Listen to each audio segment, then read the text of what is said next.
एक राजा जो टहल रहा था ने अचानक एक सुनहरी चमक वाला चाय का पात्र देखा। जिज्ञासा में उसने पात्र पर लगी पानी की बूंदों को पोंछा। अचानक उसमें से काला धुआं निकला और पल भर में एक खूबसूरत पुरुष का रूप ले लिया। उसने दावा किया कि वो हजारों साल तक पात्र में कैद था और अब आजाद हुआ है। आभार में वो राजा के 3 इच्छाएं पूरी कर सकता है। अलादीन के जिन्न को देखकर राजा ने देर तक सोचा। उसे लगा कि सभी दर्शकों को स्वस्थ और समृद्ध जीवन की शुभकामनाओं के अलावा उसे कुछ चाहिए ही नहीं। लेकिन जिन्न उदास लग रहा था, जैसे उसे इन इच्छाओं की ज्यादा जरूरत हो। राजा ने पूछा कि जिन्न के दिल की सबसे बड़ी ख्वाहिश क्या है। जिन्न ने बिना सोचे कहा, आजादी। तुरंत राजा ने पात्र को छूकर इच्छा मांगी कि जिन्न को आजादी मिले। जिन्न की कलाई पर जंजीरें टूट गई। उसे यकीन नहीं हुआ कि राजा इतना उदार हो सकता है। लेकिन और बड़ा आश्चर्य अभी बाकी था। राजा ने दूसरी इच्छा मांगी कि जिन्न को आखिरी इच्छा मांगने का अधिकार मिले। जन्म से अब तक जिन्न दूसरों की इच्छाएं पूरी करता आया था। आज उसे कोई ऐसा मिला जो उसके लिए सोचता था। जिन्न का दिल खुशी से भर गया और उसने ये तोहफा सावधानी से स्वीकार किया। राजा ने पूछा कि आजादी के बाद वो क्या करेगा। जिन्न ने बताया कि हजारों साल तक वो पात्र में एक जादुई दर्पण के साथ कैद था। अगर मौका मिले तो वो एक जोशीला प्यार जीना चाहता है। राजा ने फैसला किया कि वो मदद पूरा करेगा। उसने जिन्न को महल में ले जाकर उसके लिए जीवन साथी ढूंढने का वादा किया। लेकिन जब वे बगीचे से गुजरे, जिन्न रानी की खूबसूरती से इतना मोहित हुआ कि खुद को रोक न सका। उसने राजा की पीठ पीछे रानी पर डोरे डालने शुरू किए और हजारों साल पुराना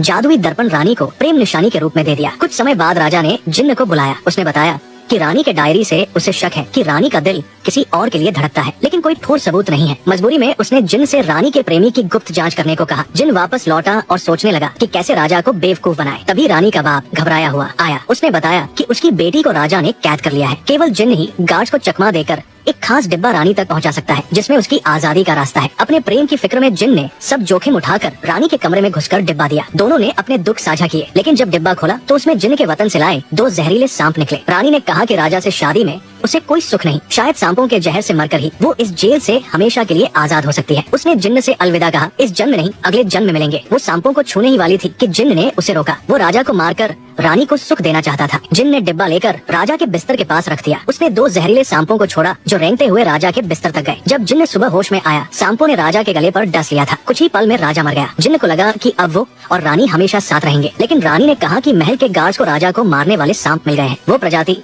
सिर्फ जिन्न के वतन में पाई जाती है। इसका मतलब हत्यारा कोई और नहीं, जिन्न ही है। तब जिन्न को सच्चाई समझ आई। रानी ने उसे कभी प्यार नहीं किया। उसने जिन्न को इस्तेमाल किया ताकि वो राजा को मारे और रानी को सिंहासन की वैध उत्तराधिकारिता मिले। जिन्न को धोखा मिला। उसने तुरंत जादुई पात्र निकाला और इच्छा मांगी कि वो जन्म जन्मांतर तक रानी के साथ रहे। लेकिन जैसे ही धुआं उठा, जिन्न जादुई दर्पण में कैद हो गया। इस अनोखे तरीके से वो रानी के साथ हमेशा के लिए रहा, लेकिन कैदी बनकर।